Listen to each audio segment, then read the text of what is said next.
Thanks, David. Can you hear me better now? All right, Adam, let me just add you manually. Yeah. Okay.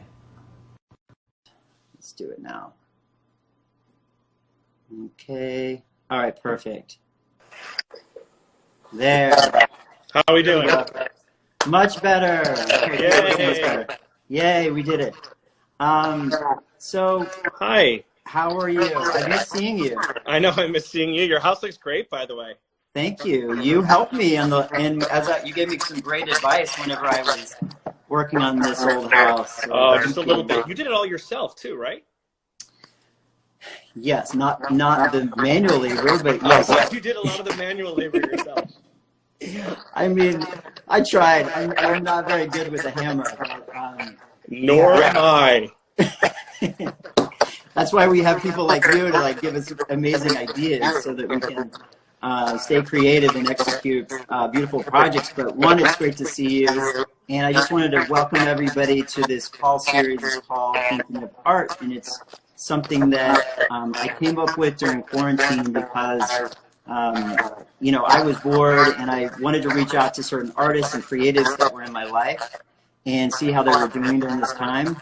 And, oh, there's a bad echo again, and I don't know how to fix that. There's definitely no devices on for me. Shoot. There's not for me either, guys. I'm sorry there's an echo. I don't know what else it could be.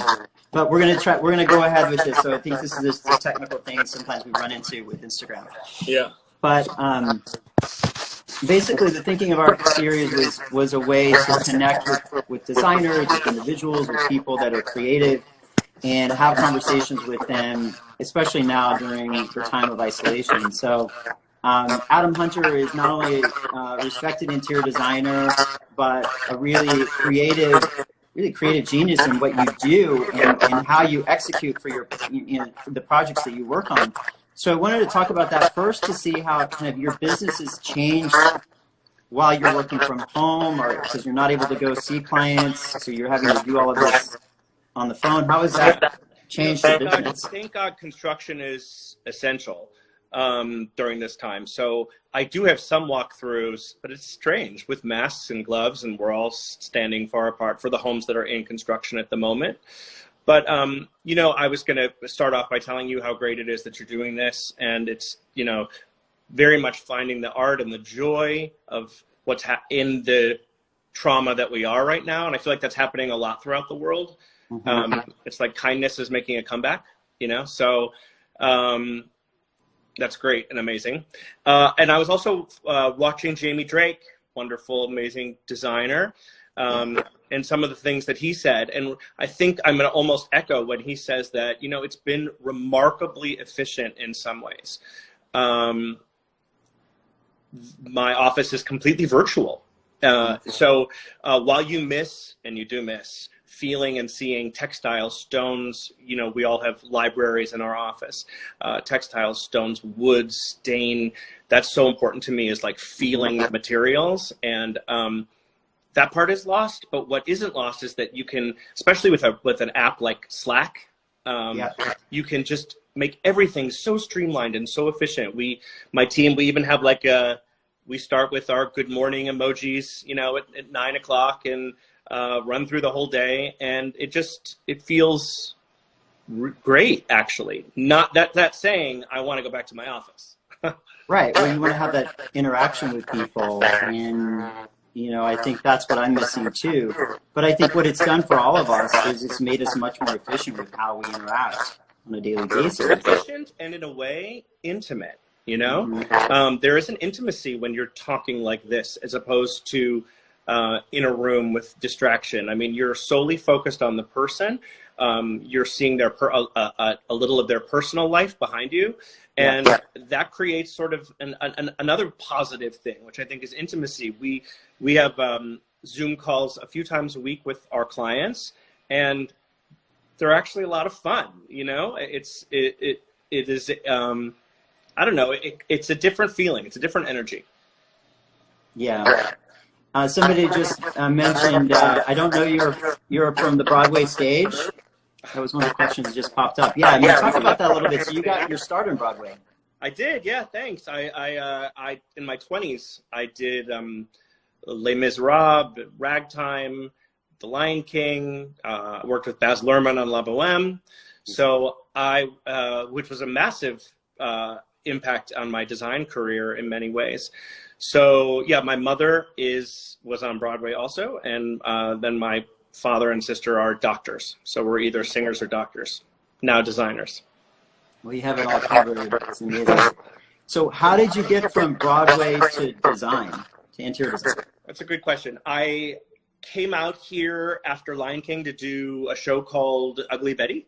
And yeah, do you remember that show? Yeah, I had a really awesome arc on it.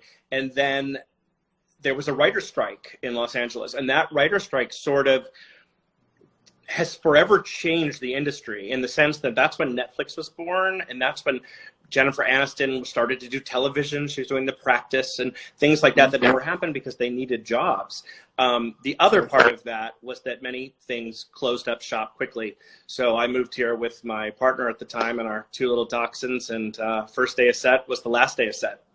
And I had a very dear friend who I ended up partnering with to do the Kate Somerville Skin Health Center in Melrose Place. He's a famous makeup artist, still to this day, Spencer Barnes, wonderful friend of mine, and talented guy. And together we did that space, sort of feeling it out, sort of learning a lot of things on our own. Kate had a lot of trust in us, which is always the most important thing, that I think that the client trusts you, it enables you and empowers you to really do your best. And after that, I was off to the races. Like suddenly magazines were calling and people were calling, and it was weird. Like interior design happened to me in a sense, even though I think any interior designer or designer of any sort comes out redecorating their room, you know, when they're 5 years old. Like, I think that's just part of it. Like, you have that in you. When I was on Broadway, I used to take the stars to the flea markets on the Sundays. I was like the kid in the chorus who would like find the cool things at the flea markets. Yeah. And so I was able to utilize all those skills, then put them together, and this project, which grew all the other ones. That's cool. Talking about flea markets, I mean, the Rose Bowl flea market, like, when I was designing my house or renovating my house, I found some great pieces there. So are there places that you go to, whether they're flea markets, you know, high and low areas for people to find things, whether they're in LA or New York or online? Absolutely. I'm from Chicago, and my mom is the estate sale queen. And so we grew up, I also grew up right down the street from Holly Hunt, who's a famous showroom designer. And she would throw out, after her estate sales, which we would pick through, she would put stuff out on the street, and we would run over and pick it up. So I'm very familiar with the Jewish Midwestern steal, figure it out, not steal, you know, get things for economic prices. And, you know, there are actually fabulous things here in West Hollywood and Los Angeles. There's the... is it the Closet? What is it called? I'm totally blanking on the name. It's a bookstore on Santa Monica Boulevard, thrift shop that has amazing pieces. There's one on Beverly Drive that's like run by Hasidic Jews that has amazing pieces. So, but no, the real magic is in the Pasadena flea market, and if you're lucky, in the Fairfax and Melrose flea market. Okay, the Pasadena one I've not been to. That's amazing. Tell us, I mean, you've worked with some celebrities, you've worked on some projects all around the country, but can you give us a story of one of your most difficult projects and how it turned out in the end? Yeah, that's a really good question. You know, I always say the project is about the relationship. When you're in these things for so long, it's like a long-term dating, and by the end you feel like you're married, and you put together this wonderful child, almost. You put together this magnificent creation, and then you walk away, which is sort of a strange thing. But it's very, very dependent on clients that trust the process. You know, if they believe in you, then they will enable you to do your best. You get more excited. You want to do better. when they don't go that way, it usually is also because of the clients. So I had a client once who came up, and we were the fourth designers that they had hired and fired. And I was early enough in my firm that I didn't realize that that was a big red flag. I mean, I had an idea. And I realized those are people who have, you know, when your psychological issues around the process, which happens naturally, you're spending so much money, you're spending so much time and investment, you don't see it for a long time. That's the thing. It's not like a reality TV, HGTV show where you can flip it on and see the change. This is something that happens over 2 or 3 years sometimes. So that one wasn't one of my favorite ones. However, the end result ended up pretty good, believe it or not. Yeah, how do you detach after a project ends? Because to your point, you do become so intimate with the client in the design process, and then you have to move on to something else. So I'm lucky to have found my best friend in this process. She was a client who I fell madly in love with on opening the door a few years ago. We're working on her second home in Brentwood. But we started in business, and then we became friends, and now we're back into business. So the relationship started that way. Otherwise, boundaries, man. Boundaries are important. And if you're in the theater, you don't have boundaries. We're sort of known for not having boundaries. Sure. And that was and many designers, colleagues, peers of mine, I admire them so much for having that sort of step back. So I'm learning that muscle. But it's not easy. Sometimes you feel like you'll see them on social media, you'll see them, and it's like seeing someone you love so deeply, and you broke up, not for a negative reason. You know, it's a strange concept. Sure. Yeah, I guess it would be kind of like dating, being so close to somebody and then not seeing them, and then, yeah. It's weird. Yeah, it's very weird. It's very weird. I find that in my business too, but I do find that the intimacy of the connections we have, because we are in the creative field, they do get more emotional when they're talking about their home, you know, versus like just buying a home, you know, is an emotional process and stressful process, but the design element is such an intimate creative process. So I have a really bad echo on my side, and we don't know, guys, why it's happening. I'm sorry. Sorry about that. We've restarted this Instagram Live to try to prevent the echoing, but it is what it is. So if everybody can hear me, Adam, can you hear me okay?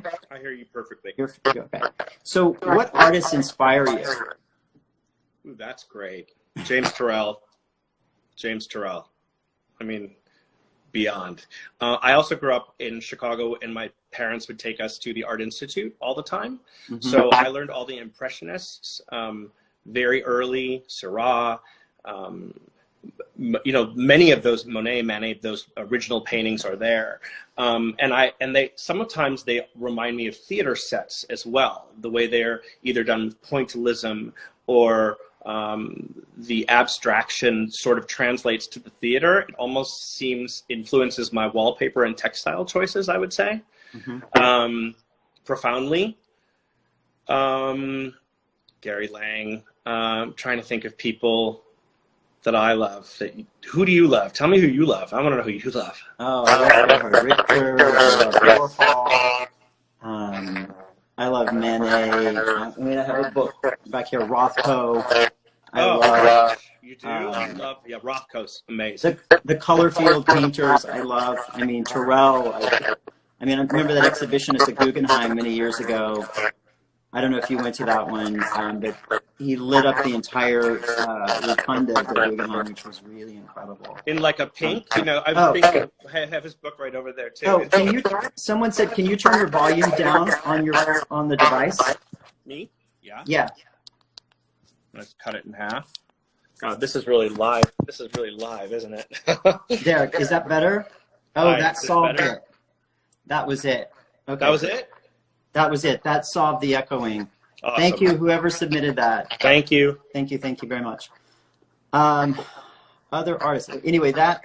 James Turrell. No, James Turrell actually is one of those people that really does cross over into theater. You know, what he's doing is something it's all about the lighting. And to me, as an interior designer, it's all about what catches the light. I'm very based in color and nuance. I recently collaborated with Studio Art in Italy to create a ombre leather, so it gradates. And again, that was very much from the Impressionists, and that's new technology that was never able to be done until recently, because you can digital print to give that effect rather than painting.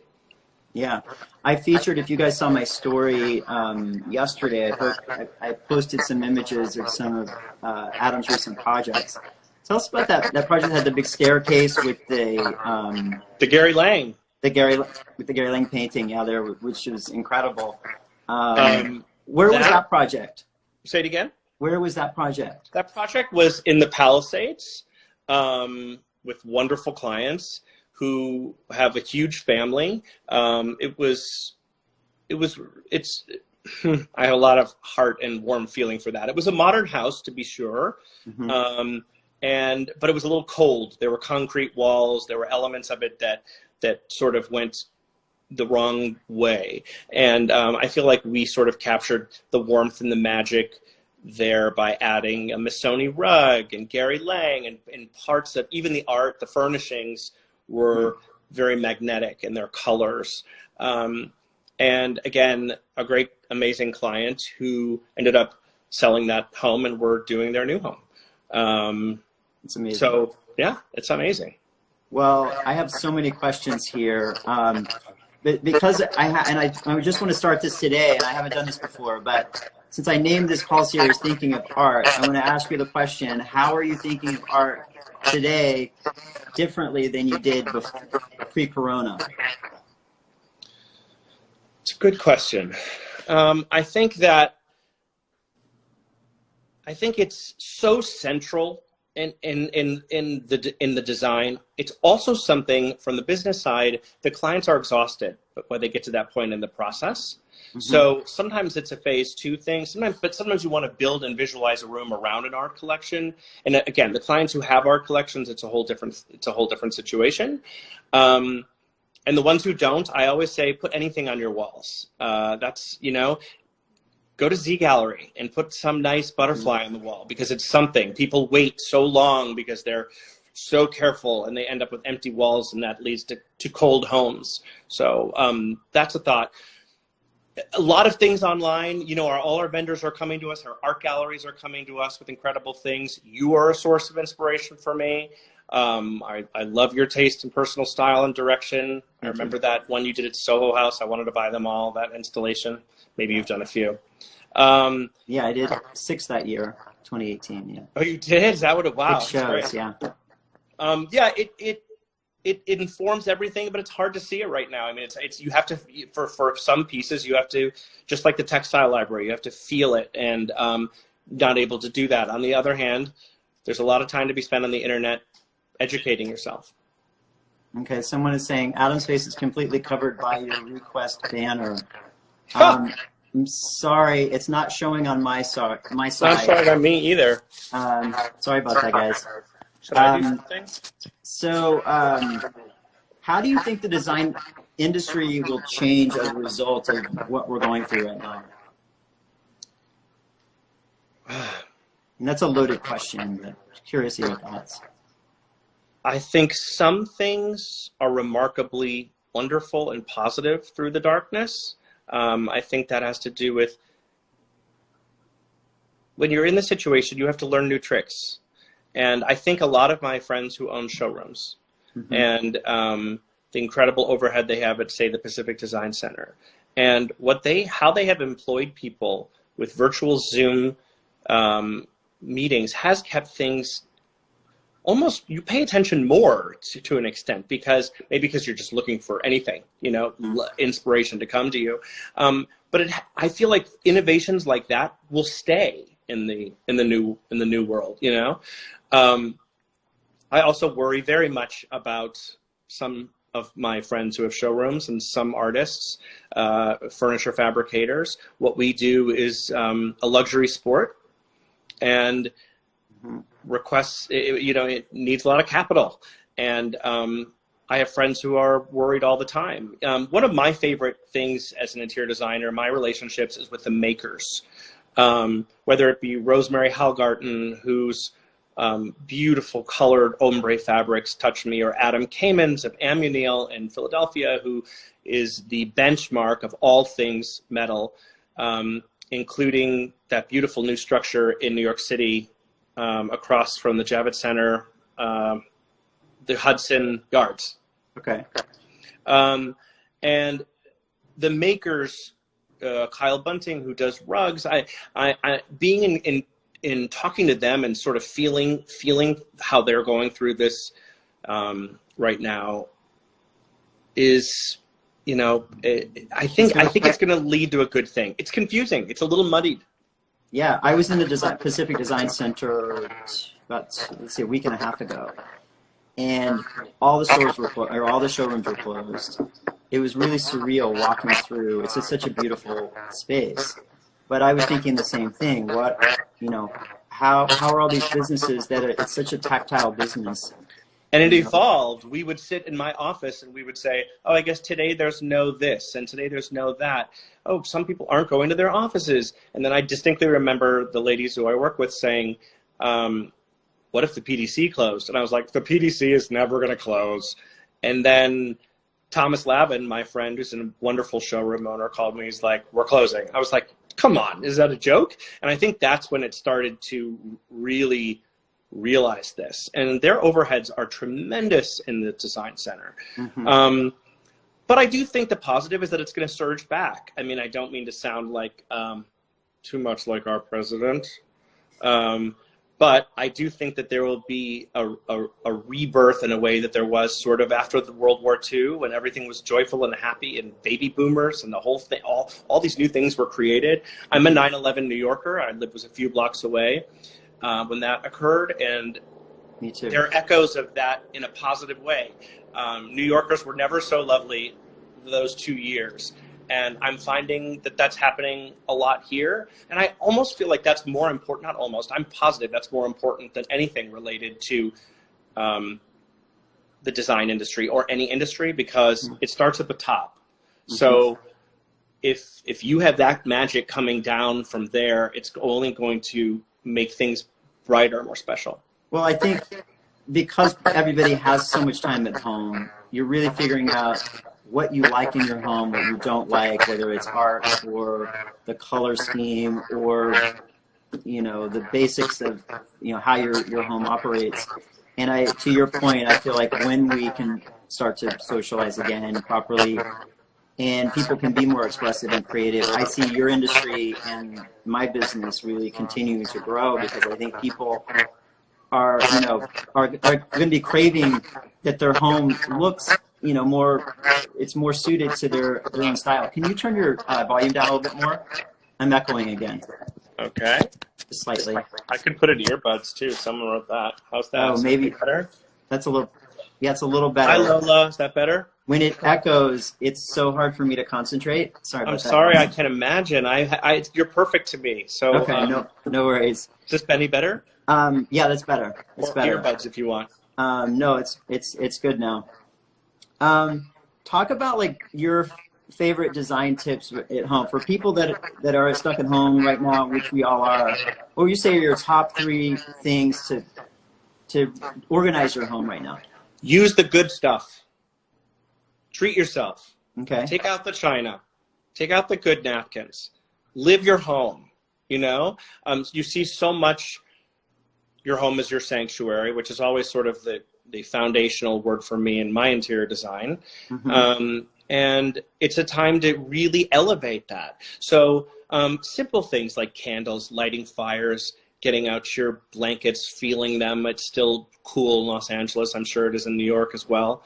But I really think it's about treating yourself, you know, and making the nice dinners, taking the time for, even if they're Zoom dinners, you know, it doesn't matter. It's just me and my dog over here in this quarantine. So our meals are all Zoomed if they're dinner dates.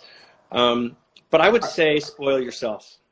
are you setting? I did this the other night. I set the table. I did a full. I mean, it was just. I've been by myself for 6 weeks now, Good and for you. That's yeah, and I exactly just what I'm set the saying. table and I photographed it, and That's exactly what I'm saying. I did That's that, what it's about. But Una otherwise, Milan, my friend Una Milan, who runs the showroom, she and Thomas Lavin actually had a cocktail party where they got dressed up in ball gowns last Friday, and had a similar Instagram live where they would welcome on different makers and different interior designers to have sort of a hub where they had these beautiful cocktails made. I mean, beautiful cocktails. mm-hmm. And Una was wearing Oscar de la Renta, and I was like, that's the way to do it, you know? Cool. No, so that's a good suggestion. Live in your home. What would you say has been your biggest motivation to get you through this time that we're in right now? I am a professional self-isolator. I have been training for this my entire life. This is so familiar to me. It's actually been a very happy time. I mean, other than, the obvious, in some respects, it's been a happy time because I feel like we can all sort of chill out a little bit. Mm-hmm. Now, that said, I have an amazing network. I have an incredible network of people. And I know that everyone in the world is having text chains and new friendships, people you haven't checked in. As far as motivation, I'm really, really very proud of my team of 5 women who've, 2 of them have been with me for 8 years, and their efficiency in keeping us motivated, not just keeping us on track with the clients, but keeping us motivated. Mm-hmm. And new ideas. We have different Slack channels of art or new furnishings or inexpensive furnishings. We're doing an affiliate program with retails now. I just did a whole pink theme because we're doing like color themes that go with inexpensive things you can buy at CB2 or West Elm, which are great places. So that's sort of a new thing that was birthed out of this. More time with my clients, again, the intimacy, looking into their eyes, laughing, being embarrassed, seeing I'm in my Lululemons and you're looking at my cracky place or whatever I feel about it. Sure. It's nice. And I also find that clients are a little bored, to say the least. Mm-hmm. And the ones who are lucky enough to not be thinking hand to mouth about their business, like some of us are, want to look at new things, and really in because of the internet, because of the photography, which is so important, you can really sort of feel a beautiful piece online, a Christian Lieg chair or something like that. Mm-hmm. So what would you say is your favorite museum? Ooh, that's a really good one. What's your favorite museum? The Guggenheim for me. I would say the Whitney overall, because of the diversity of the collection. As far as architecture, the Getty is amazing architecture. In LA, the Getty. In New York, the Met, for sure, as far as the architecture. I mean, I love the Met in New York. I've never been back to the Met. I have, of course, but I've never been back in this career. I have 20 years ago, and it would be so interesting to go back and have a little more knowledge. I think something that I love about the Getty also is it has captured what we do in Los Angeles, which is be indoor and outdoor. That's sort of the joy of that. And the outdoor grounds there and the way you can enjoy it without a typical museum experience definitely is amazing. I'm also into, and this is completely not what you're talking about, and I haven't seen them, but I've only seen them online, but all those whimsical museum of ice cream and and candy, and I feel like there are a few new spin-offs of that. Such a great place to get, especially kids, off the da-da-da-da-da-da. Absolutely right. And something that would speak to them as more than maybe if Impressionists do not. Yeah. What's your favorite color? Ooh, good one. Every color. What's my favorite color? I'd have to ask my staff. I always think a nice charcoal is a really beautiful base color. I think grays and taupes. I know my color, and maybe he'll be joining us momentarily. My dog Bodhi is a silver taupe we call him a colorway in the office, the Bodhi colorway, because he's like a silver taupe rust that catches all the light in the right way. Mm-hmm. What's your favorite color? Green. Oh, that was a nice, simple answer. Yeah. I mean, I like blue. I don't know. I like neutral colors, earth tone colors.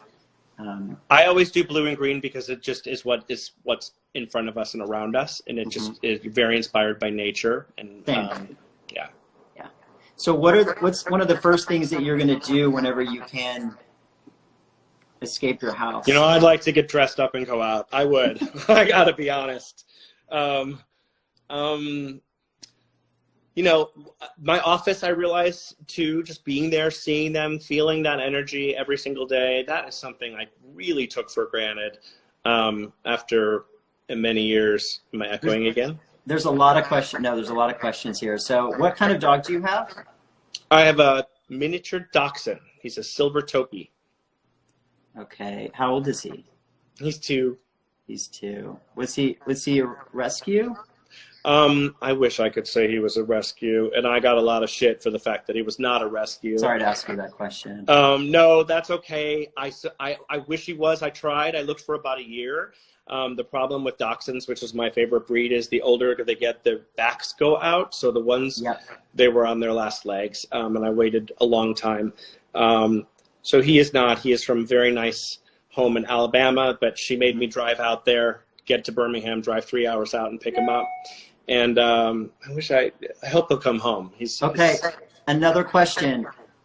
This is from a graphic designer in Toronto. How did you overcome any imposter syndrome you may have felt when you first started out in interior design?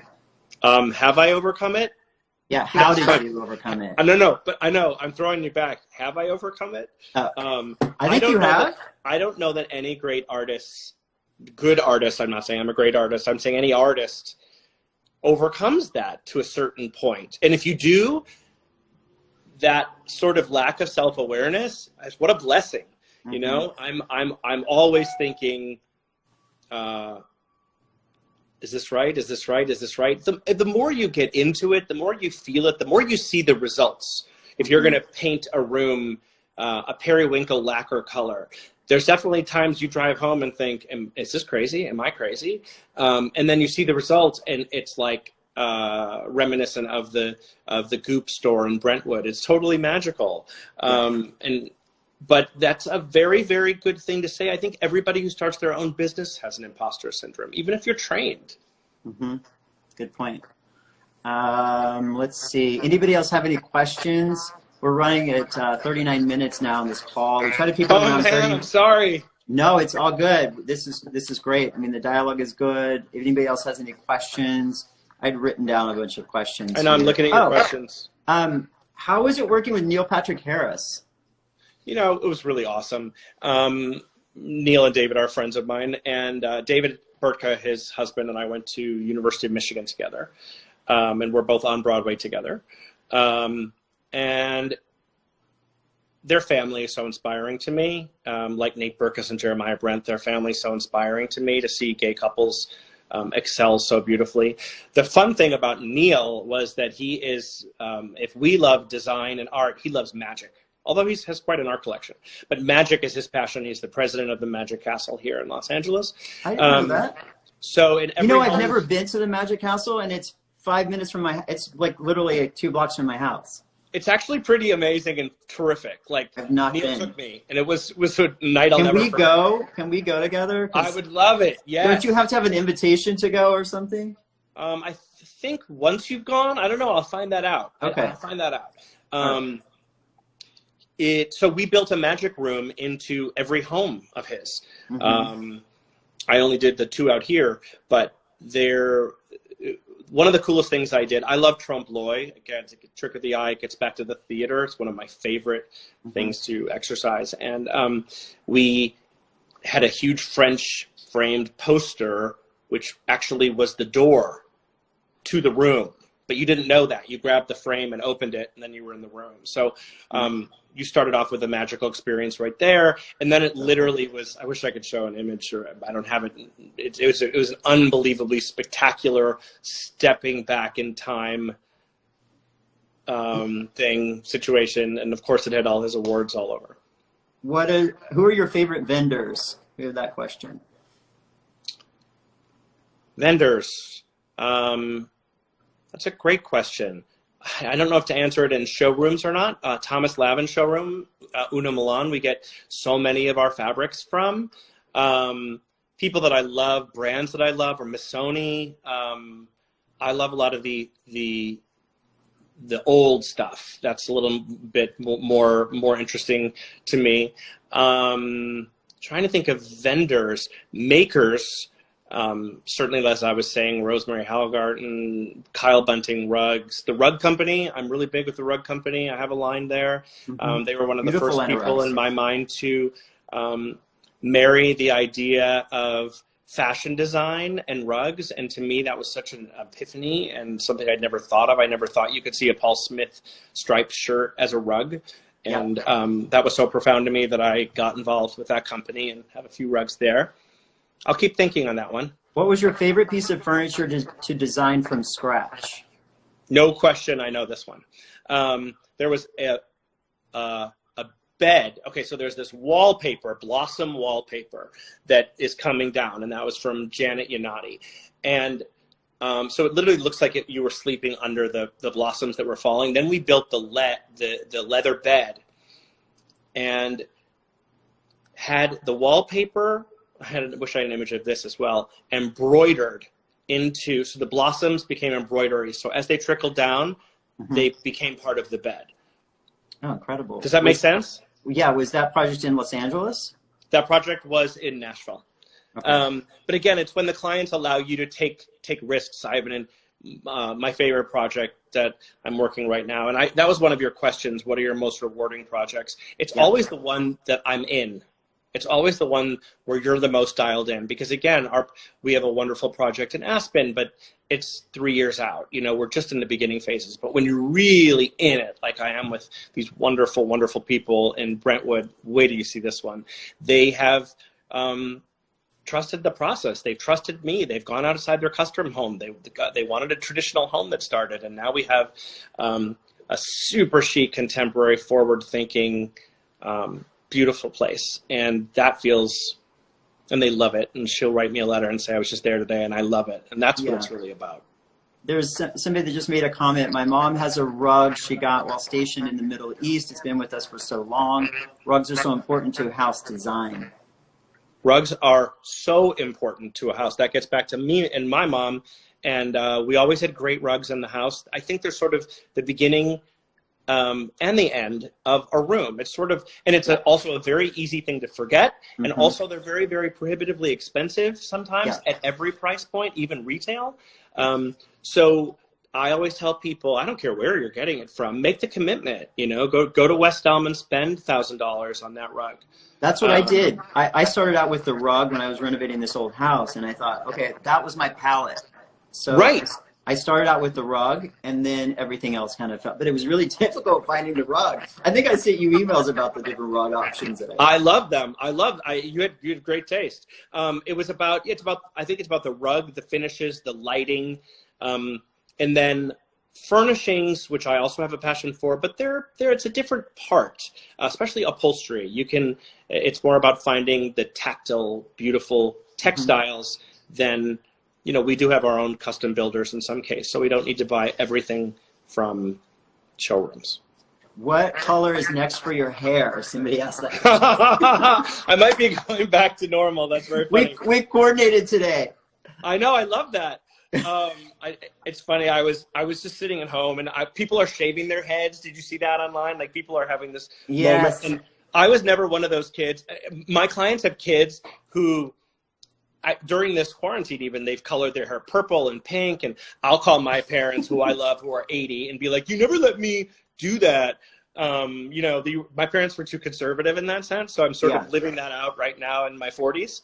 I get it. I don't know. I sort of like it, though. I like it. Speaking of that, my mom is actually on here, and I remember wanting to get a tattoo with my fraternity brothers when I was initiated, and she just said, no, you're not getting a tat. So I was the only one that didn't get it, and I still don't have a tattoo. But I thought about it, Mom. I don't either. They were that was not allowed. But my dad said, you know, like, I don't care if you're gay, just don't pierce your ear. And of course, then I had to go pierce my ear because I was like, God, had you not asked it, I wouldn't have wanted to do it. Yeah. But no tattoos. Okay, me either. I think that's it. You guys, somebody just said your aesthetic is very modern. Do you have a favorite traditional staple? Yes, and I'll think of some peers of mine in Los Angeles who do it so beautifully. Katie and Jason Main, DISC, interior design, D-I-C, D-I-S-C. A lot of people who came from Michael Smith and have contemporized their design. My design is getting more modern. It wasn't modern. It was actually rooted very much in the English cottage homes in the North Shore of Chicago. And the Hamptons homes out in New York.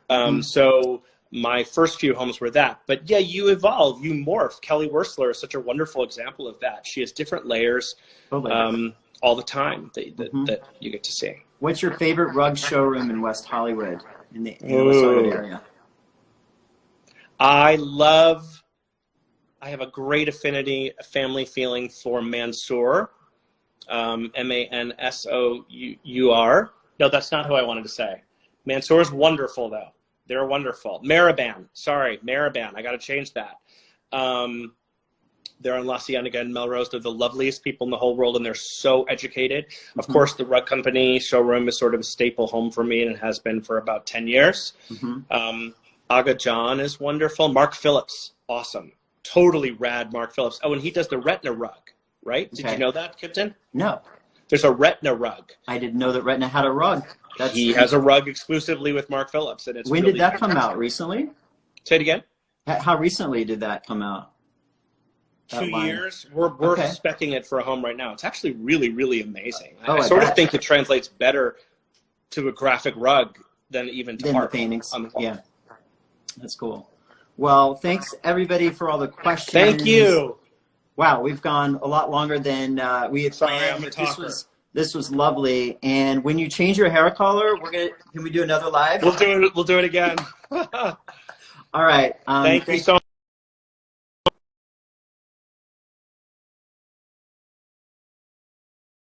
I'll post this now.